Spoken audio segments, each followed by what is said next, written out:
Chapter 10 is on muscle tissue. Three types of muscle tissues.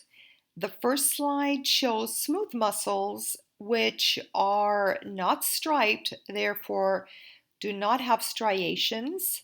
Each cell has a single nucleus, and these are involuntary tissues. For example, locations would be the walls of organs. Another type of muscle tissue present only in the wall of the heart would be cardiac muscle tissue. These cells are striped or striated. Cells are branched, either single or double nucleated, and the connections between the cells are via structures known as intercalated discs, which are rich in gap junctions. The third type of muscle tissue is skeletal. These are striated cells, multinucleated cells, and voluntary. From this point on, all of our discussions will be on skeletal muscle tissue. When you look at a muscle as an organ, we first consider the connective tissue coverings known as deep fascia. From outside to inside, we have the epimysium, CTP, that surrounds the entire muscle. The perimysium is CTP that will surround individual groups of cells, and these groups of cells are known as fascicles. Finally, the innermost CTP, very thin, is the endomysium, and that surrounds individual muscle cells. Skeletal muscle fiber section. A couple of terminologies. The root words for muscle would be either sarco or myo. In this case, we see the sarcolemma, which is simply the cell membrane of muscle cells. In this slide, we could see how we go from the larger muscle fiber or myofiber or muscle cell, same thing, and you will note that 80% of the cytoplasm or sarcoplasm of that cell is in the form of miniature microscopic rods known as myofibrils.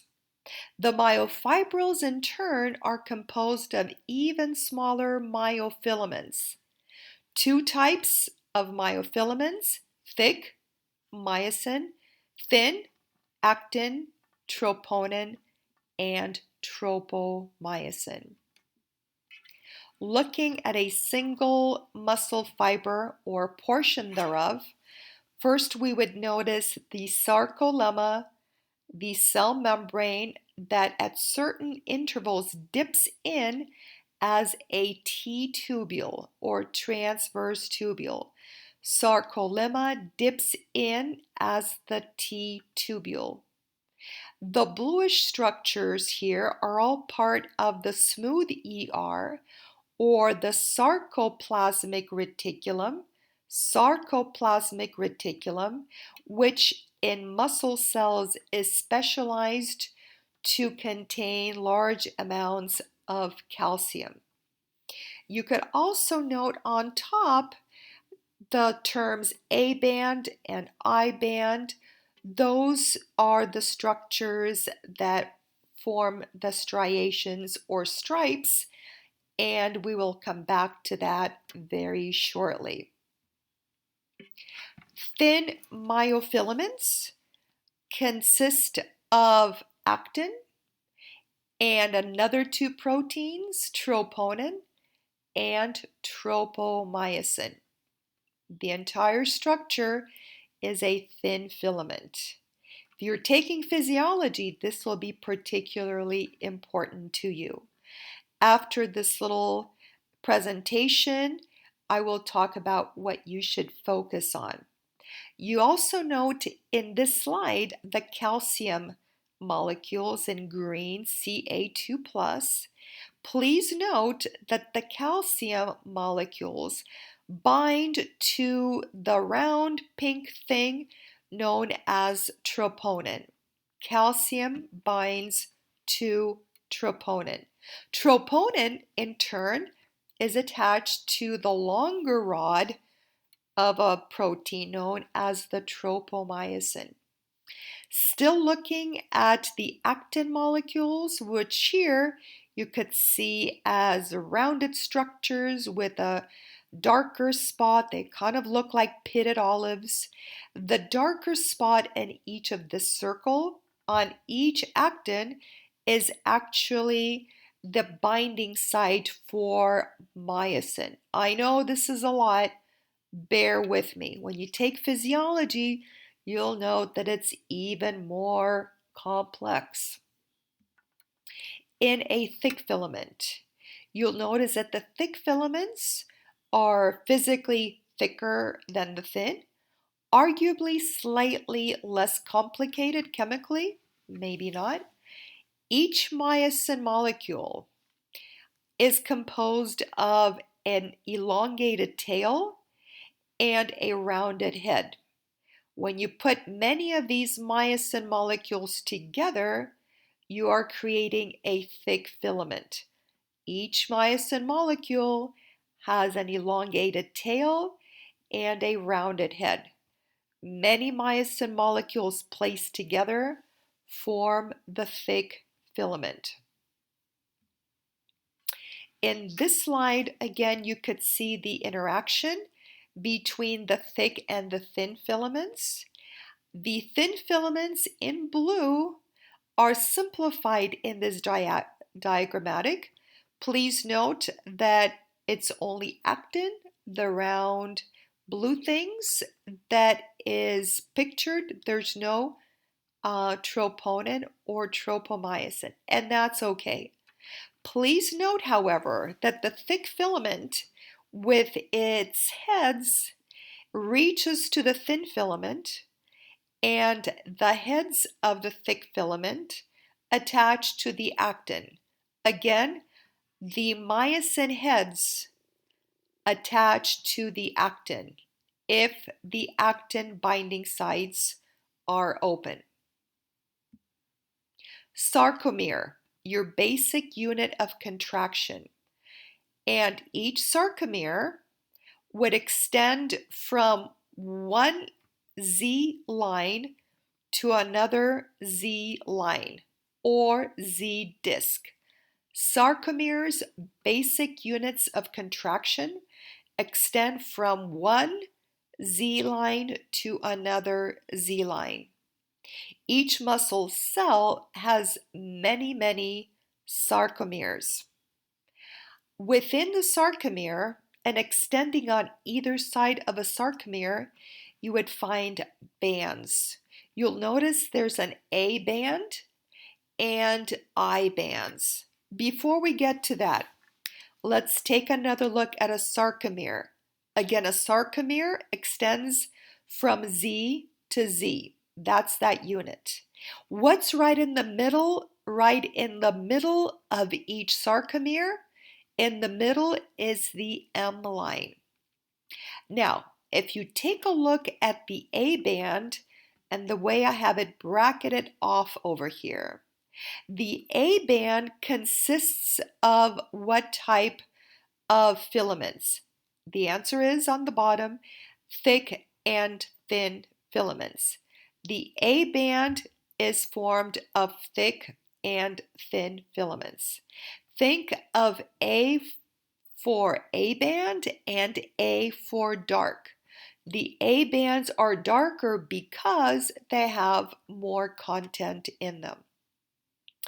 I band, think of I for I band and I for the light bands. Remember, these are the stripes that you would find in the striated muscles. Take a look at the bracketed off blue structure labeled I band. Disregard the wiggly yellow gold things. Don't worry about them. What is each I band composed of? thin filaments only. Let's get back to the A band. This is a diagrammatic of a relaxed muscle. You could see that in the middle of an A band, muscle contracted or relaxed, it doesn't matter. The middle structure is the M line. These are all proteins, by the way. Look at the black bracketed off area in the middle of the A band that's labeled H. See that? H stands for light. H is light in German. What is the H zone consist of? Thick filaments, thin filaments, both, neither. The answer is the H zone. You could call it band, we'll go with zone. The H zone consists of thick filaments only. And the H zone is only present when the muscle is relaxed. What happens when a muscle contracts? First of all, this is a diagrammatic of a sarcomere of a muscle that's contracted. The A band length stays the same.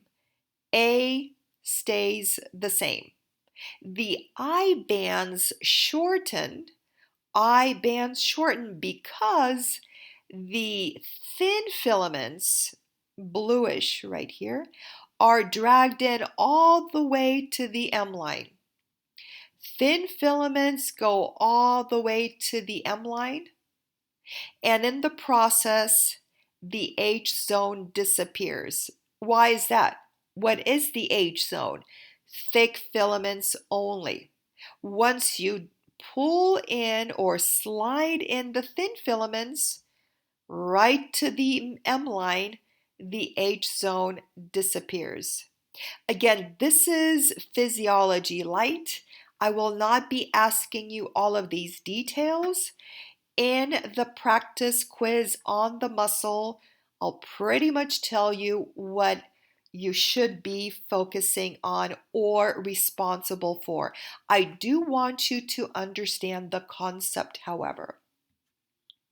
But it only gets worse. Not really. Here we're looking at a nerve cell that controls muscle contraction. These nerve cells or neurons are called motor neurons. We have entire chapters, 4 in fact, on the nervous system. Here I want you to note that this neuron has 3 main parts: the cell body with a nucleus, many branching and tapering dendrites, and a single long axon. Keep looking at that single long axon that has little blue bubbles around there. Go all the way down to the bottom of this slide and find the term axon terminals. Those are the very end portions of each axon and therefore of the neuron. Action potential, and here I just have it described or annotated as a red arrow, would be the message to contract, which goes from the cell body to the axon terminals. The next thing we need to do is to connect that axon terminal to the muscle to tell the muscle to contract. This slide shows a connection or a unit, I should say, between an axon terminal, that's the neuron. Axon terminal is part of that motor neuron, and the muscle cell that it innervates or tells to contract. That unit, axon terminal, plus the muscle fiber, is known as the neuromuscular junction. This is all in your book. If you look again at the axon terminal, kind of a goldish structure right here, axon terminal is full of little vesicles known as synaptic vesicles, which in turn are full of a neurotransmitter known as ACH, which stands for acetylcholine. ACH is a neurotransmitter molecule that will then be exocytosed from the synaptic vesicles of the axon terminal, and then this ACH goes into a small gap, little space between the axon terminal and the muscle fiber. That little space is known as the synaptic cleft. Now we have ACH crossing that cleft. Remember, it's the message for the muscle to contract. What happens then? The ACH crosses that cleft and goes straight to the sarcolemma. That's the plasma membrane. And the ACH then binds to the sarcolemma.